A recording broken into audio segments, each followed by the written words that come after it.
In today's video, we've got a terrific drill that's going to help you stop the dreaded slice. Nate, the definition of a slice is the club is coming from over the top, right, or outside in, and then you open the face, right? We've got a great drill today that we're going to show everybody that makes it almost impossible to have the club coming over the top, okay? So let's have you set up to the ball here. Okay.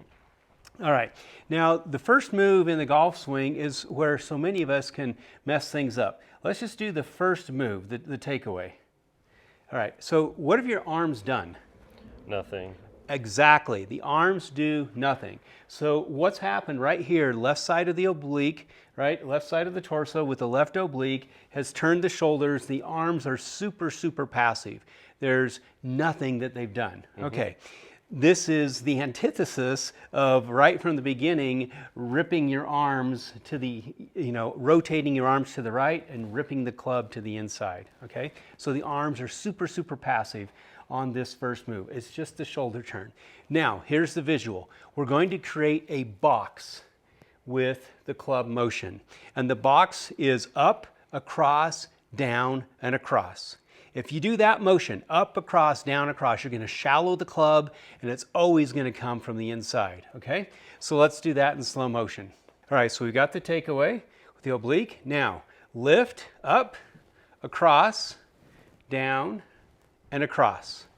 Look at the motion of the hands and what it did to the resulting club face here, okay? So do it again. So up, across, down, and across. So the arms are literally making, so oftentimes we refer to this as a loop, but think of it in 4 discrete motions: up, across, down, back, across, up, across, down, across. Now look how shallow that made the shaft.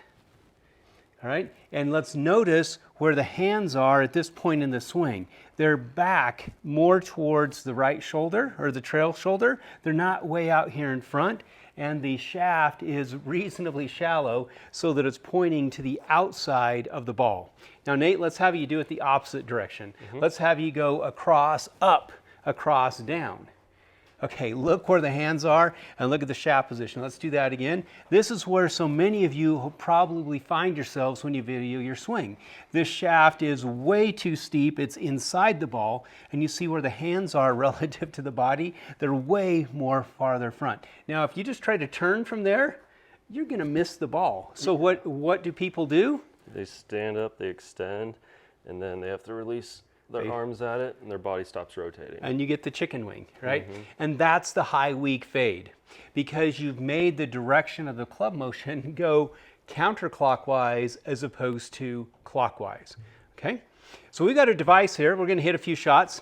Nate's got a device he's wearing on his lead wrist, and it measures the wrist from the going up and coming down, and we want to get a negative number indicates that you're moving clockwise, or the lead wrist is getting farther away from the ball as you go like this, as opposed to the over the top move will be a positive number. Okay, so let's have you hit some shots and we'll call out then we'll see what the numbers are. All right? Okay, sounds good.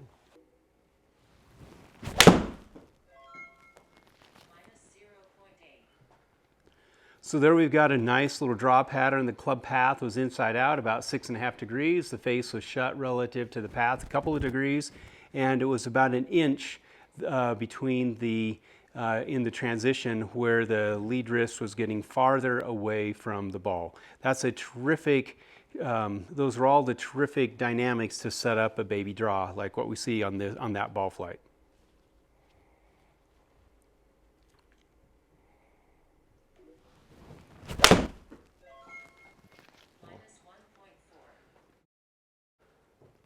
All right, so there's a really nice shot that Nate just had there. The device in his wrist measured about 1.5 inch difference between in the transition. In other words, it was a shallow, it was a clockwise motion, generated a path coming from the inside about 4.5 degrees with the face shut to the path about 2.5 degrees. You can see that was a 200-yard carry, 5 feet from the target line, a terrific shot. Clockwise loop, visualizing up, across, down, and then across. Almost perfect numbers for the little tiny baby draw. We just saw a great example of a little baby draw with the clockwise motion. Now let's do the opposite of that. The dreaded over the top that leads to the high, weak cut. Okay, this is going to be where instead of the arms going up, the arms rip inside and then they come across. Shaft is too steep. You're not going to see near as much rotation in Nate's hips, and we're going to see a high, weak cut in terms of the ball flight. Just look at the difference.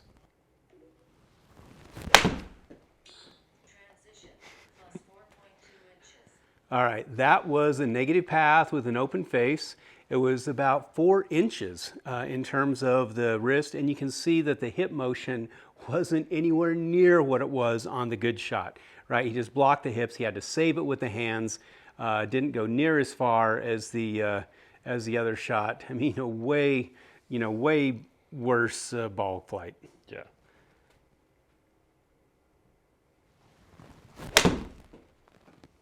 Can't even hold on to the club going over the top like that. That's painful. So you can see there was a huge difference. If you find this useful to help you, hit that subscribe button, hit the like button. It really helps us produce more great content for the channel. All right, so what is the drill again? Let's wrap it. What can you do? Get a camera that's facing down the line. All right, do the takeaway. And you're going to see right here, it's imperative that you see the club head is outside the hands. If Nate rotates the arms to the inside early, you see the club head is inside the hands, and then it's a death move. You're going to come over the top and hit that high, weak cut. So nothing with the arms right here. Now you got to be really careful even here to not try to turn it to the right too early. Lift, let the arms come up, and then across. And you're going to see on the down the line video, hands are deep. The shaft is shallow. Now it's easy to drop and just turn through the shot.